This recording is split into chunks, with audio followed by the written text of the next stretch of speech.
I had money, I had fulfillment, but I had no time. I wanted to have it all. I wanted to create wealth. I wanted to stop being so impressive with my words and my dress and the way that I showed up. And I wanted to be more impactful in life. And in order to do that, I had to change my mindset again. I had to reprogram my identity. I had to address those same limiting beliefs. And I had to ask myself, what would life look like if I were to have it all this time?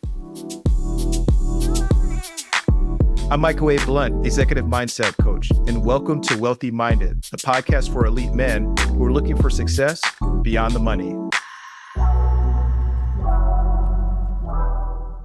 Welcome to the second episode of Wealthy Minded. So in the first episode, we discussed was my foundations, the foundations of success, of financial success, ambition, really trying to go for it, really having that fervor to be the best of unlimited education and mastery and discipline and moving ahead of everyone in competition. So I created my success, my financial success up until that point on quicksand. It wasn't a solid foundation of really feeling fulfilled, really feeling like I were worthy, and really feeling like I was the person that I fully needed to be in order to succeed in the way that I wanted to succeed. So the takeaway from the last episode were actually two-pronged. The first takeaway was that you can always manifest your desired reality as long as you stay connected to the vision long enough for it to manifest. I was able to do that with my mother because she created the environment for me to feel safe in connecting to that vision, connecting to wealth, connecting to abundance and prosperity, regardless of the fact that we didn't have any money. The second lesson was you have to meet yourself where you are rather than where you think you need to be. If you were going to create the life that you desire and the life that you ultimately want beyond financial success, I know for a lot of us, high value men, we're always thinking of the next step and we're always thinking about the person that we want to be rather than the person that we are right now. If we're always creating from a place of where we want to be, then we're always creating from a place of lack. If you're creating from the place of where you are right now, then you're creating from a place of I already am and I already have. Those are two different scenarios and those are two different outcomes. Now, this might sound counterintuitive to a lot of people because where you want to be gives you the motivation to actually get there. I'm not saying don't have goals, and I'm not saying don't have a vision. I'm saying where you want to create, where your energy comes from. And again, I built my success off of quicksand because my energy came from the person who I never felt that I was, and I was always trying to get there.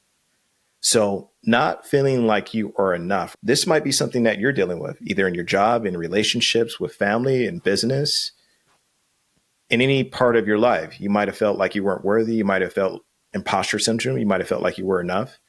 And if that is you, I'm going to encourage you to go back to the previous episode to really unpack some of that and hear my story and hear how that can help you to overcome that and meet you where you are rather than where you want to be. In this episode, in episode 2, what we're going to talk about is life beyond the limiting beliefs. And what you're able to create from that is having it all. Having the family, having the connection, having your time back, having the abundance, having your soul fulfilled, having the mental clarity, having your mental health, your physical health, and your emotional health. It's a reality where you don't have to win in one area of life and sacrifice in every single other area of life just so that you can call yourself successful. It's an area where you can be successful in every category of life. And that's what I want to explain to you. And that's what I want to show you in this episode. What happens after you have the awareness of your limiting belief? Mine was, I'm not enough.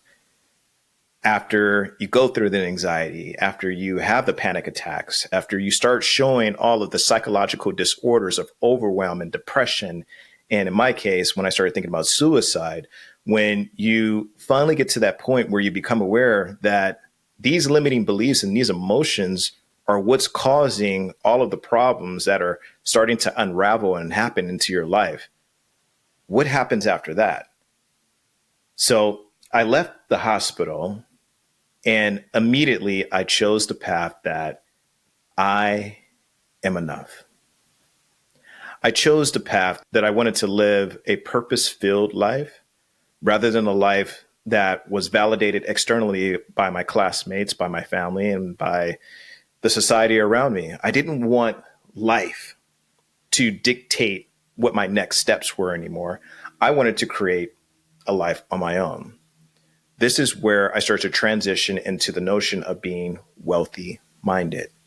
Wealthy minded being, how do I create value for other people other than myself?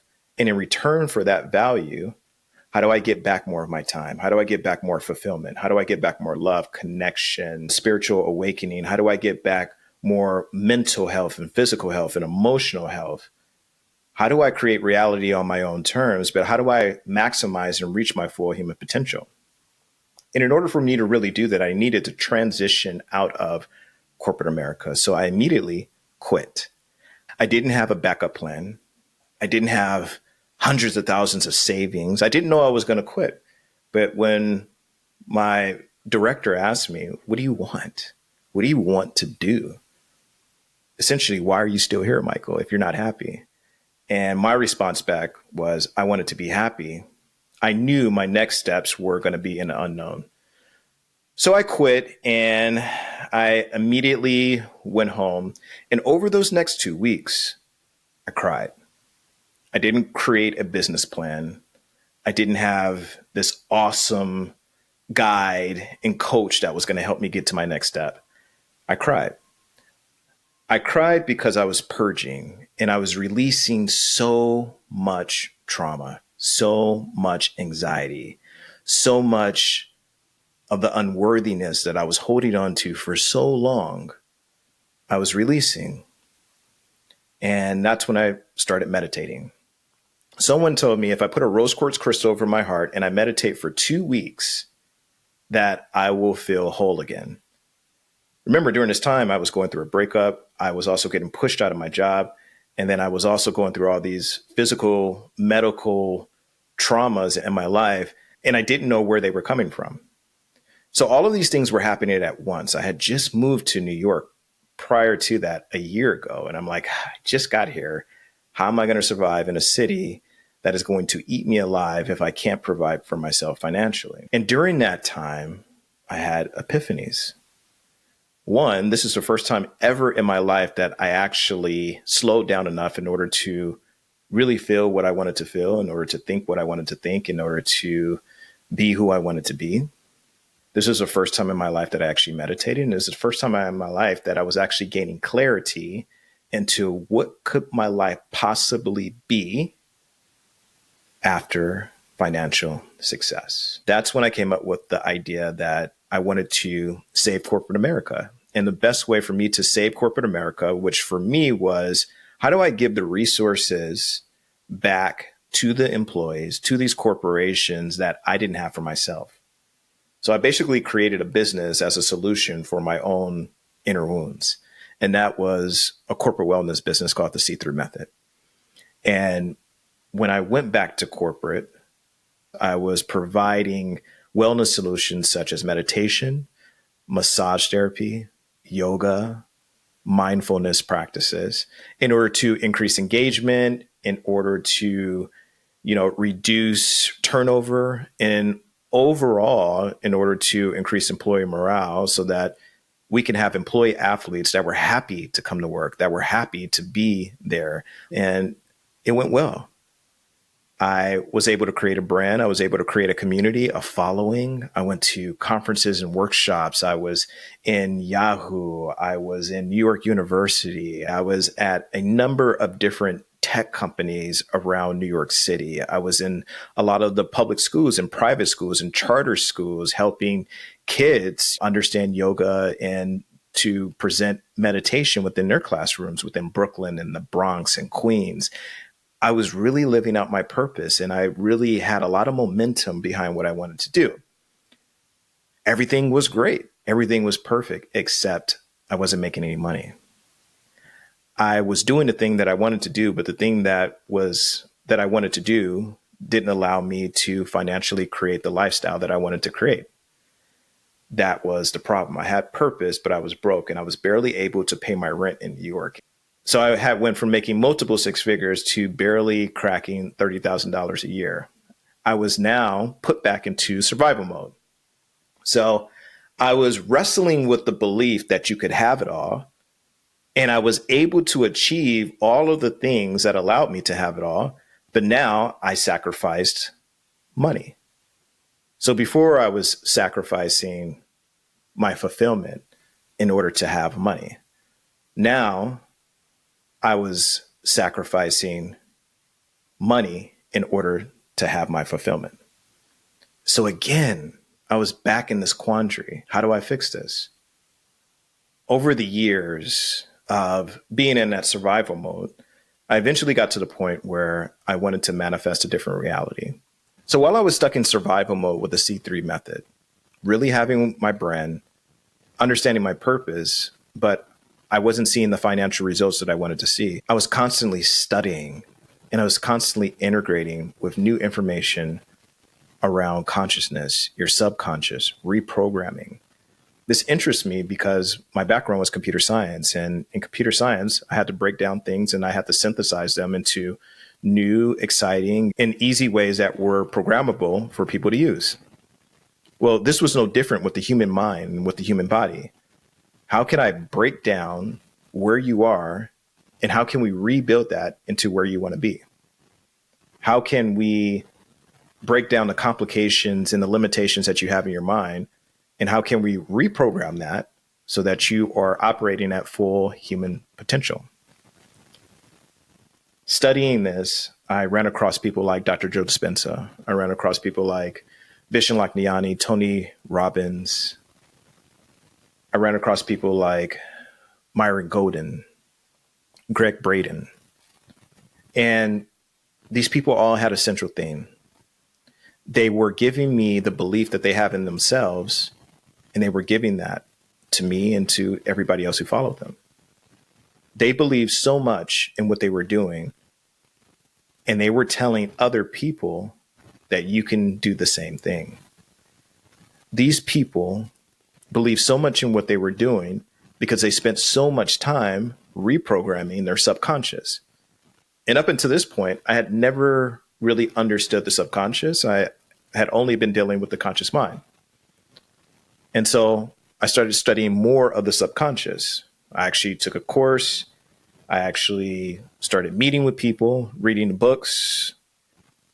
I even did a reprogramming session where a person was able to tap into my subconscious. I became a master. I became a disciple. I meditated on the subconscious and I became an expert in that field. And again, there was a guide, there was a woman, there was a friend that gave me advice. And this friend, this mentor of mine, really pushed me to coach, to do executive coaching. And I said, I never coached a day in my life. I don't know anything about coaching. Why would I do coaching? She said, because you give some of the best advice in the world and people love hearing you speak. And I'm like, well, thank you. But who has heard me speak beside you and a couple of other people? She was like, that's all you need. So I sat with that and I said, if I want to create the life that I need and I want to create on my own terms, and then I'm going to have to do things that are going to make me feel wildly uncomfortable. And I'm going to have to put myself in positions that I've never put myself in before.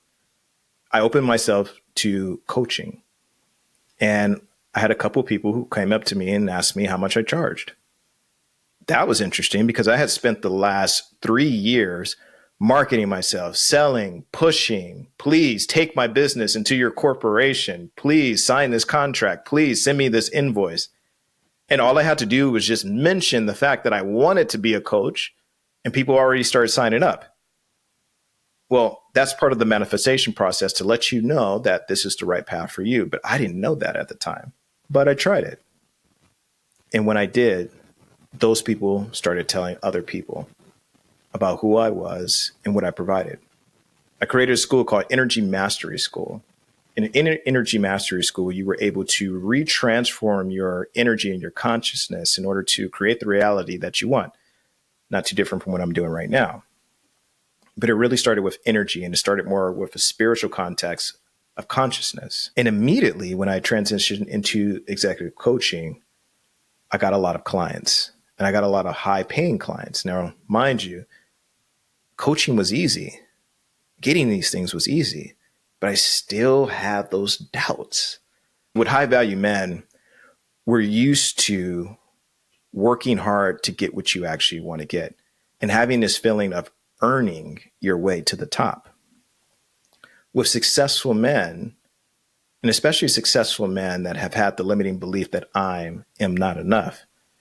So even though I had addressed the issue of I am not enough, even though I had reprogrammed I am not enough, every level has a new devil. Now I'm at level 2 with the same limiting belief, but it's coming at me in a different way. And now it's coming at me in a different way where I feel like I need to earn it. This is too easy.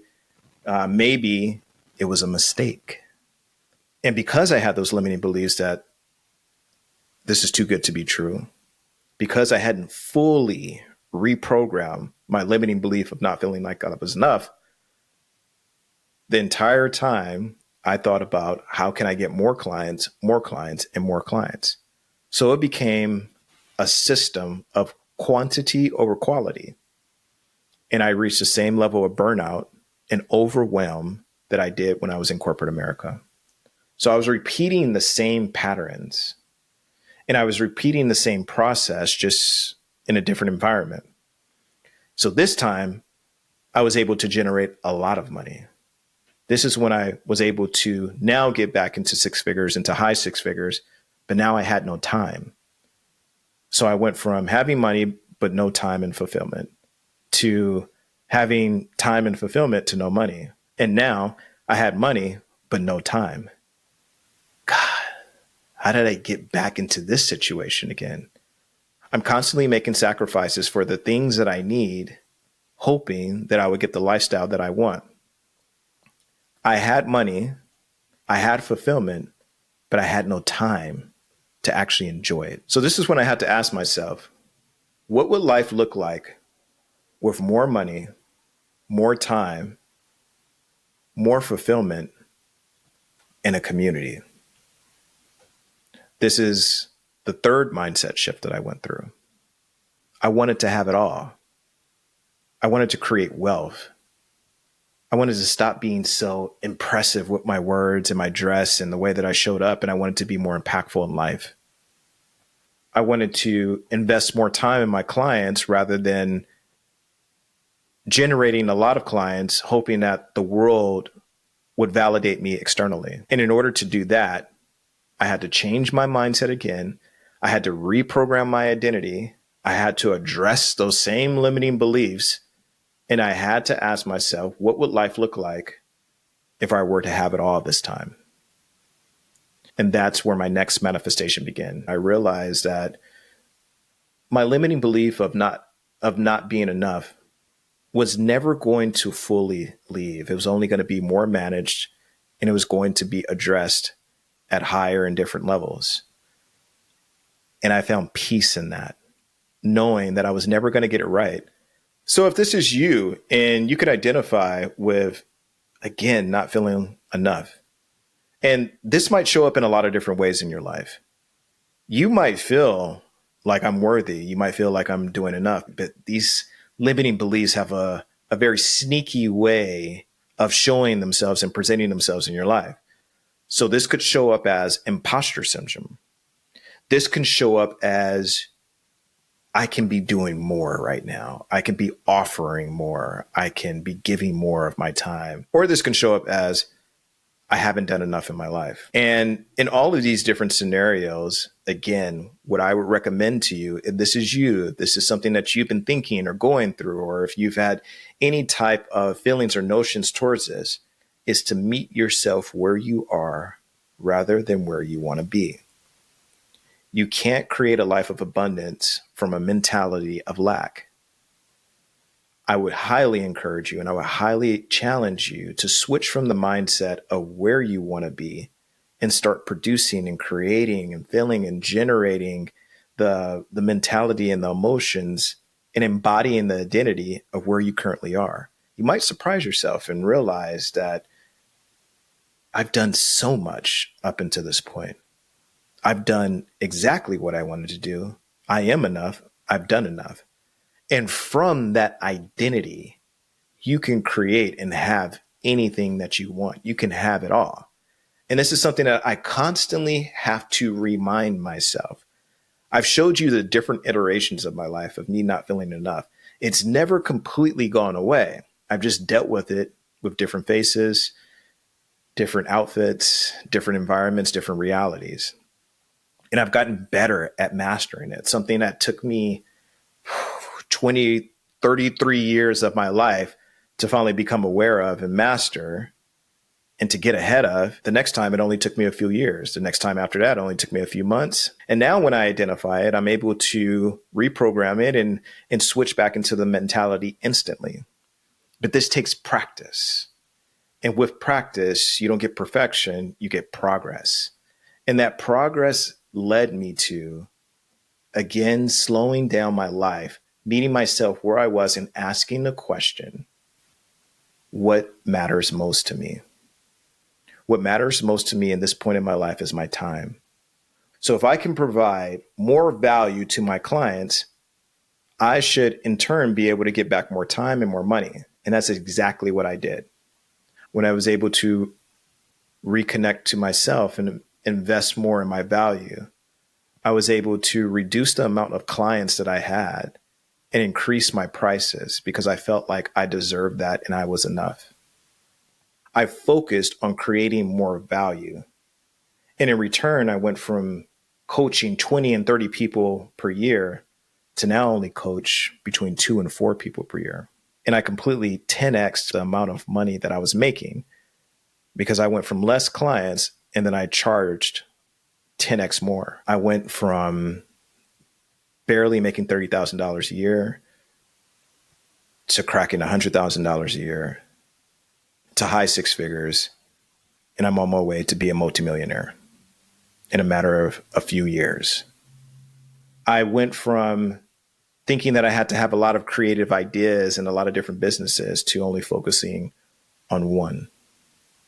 I went from thinking that I had to be at every event, every party, travel all around the world to really focusing on a few friends, a few special events, and really focusing on myself and my time and my family, to really feeling fulfilled and really feeling in alignment with my purpose and what I wanted to create for the world. This to me was true abundance because I did this without sacrificing my time. I did this without sacrificing my peace. And I did this without sacrificing fulfillment. Is it perfect? No. Is it a work in progress? Obviously. Do I always get it right? Hell no. But this is where my vision is. And where my vision is, that's what I'm going to create.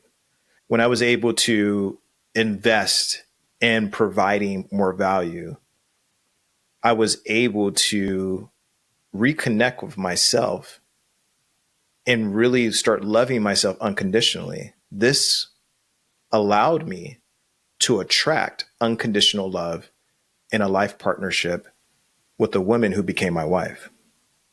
When I was able to reinvest into myself of creating more value, I was able to become more emotionally connected to my wife, which allowed us to create a son. These are the things that you can do by shifting into a mindset and an identity of being wealthy minded. This is how you can have it all. But these are a lot of the steps that I took to reprogram and to shift my mindset in order to get it. I have the time to do all these things. I have the physical health. I have the love. I have the connection because I took the time to reprioritize in providing value for others. And this is what I want for you. I want you to realize that you can have it all. If you felt like you've sacrificed so much in your life in order to be happy or fulfilled, if you felt like success is a sacrifice, if you feel like you can't have it all because you're juggling with the kids and you're juggling with your family, but you also have to keep up with the financials and you also have to be the breadwinner and the financial provider. If you feel like having heaven on earth and really creating reality on your own terms is not attainable, then this episode is for you. This is the whole purpose of Wealthy Minded. Switching to the identity, switching to the mindset that all these things are achievable, that success doesn't have to come with sacrifice. Yes, there are things that you might have to reprioritize. Yes, there are things that you have to say no to in order to get the things that you want to say yes to. But just like you go to a restaurant and you order off of a menu, if you order breakfast, lunch, appetizer, and dinner at the same time, you can't eat everything at the same time. But if you create the space to eat that over the course of a day, then you'll have a full, complete meal. I want to show you how if you switch to a wealthy mindset, that you can have a complete meal for your entire life. So in creating this lifestyle and really stepping into the identity of having it all, you have to ask yourself, what really matters to me? And when I ask myself what really matters to me, beyond financial success, beyond feeling validated, beyond the fact that I wanted to feel like I was enough, beyond people really looking at me and admiring me for being impressive, what really mattered to me outside of all the superficial things that I had created success on before? And I realized that creating value for people was a thing that really drove me, expanded me, and made me feel abundant. Creating value for people was the currency that I needed and that you need as well in order to get back more of your time, more family, more connection, more love, more of your physical health. Creating value for people other than yourself is what's going to be that huge return of investment that is going to allow you to have it all. And I want that for you. I want you to be on this journey and feel spiritually connected, mentally connected, and not feeling like you have to sacrifice your physical health. Because what this looks like for me today is me being at peak optimal health, me being more mentally sound and connected than I've ever been before, me living a lifestyle where I'm continuously reprogramming my mindset so that I can become the most emotionally regulated person that I've ever been in my life. What this means to me today is having a community, not only followers, but a community that is loyal and that is looking for the tools in order to become the best version of themselves. And that's the whole concept of being wealthy minded. If you want to learn more about this, stay tuned, subscribe. I'm excited to share more with you. I'll talk to you soon.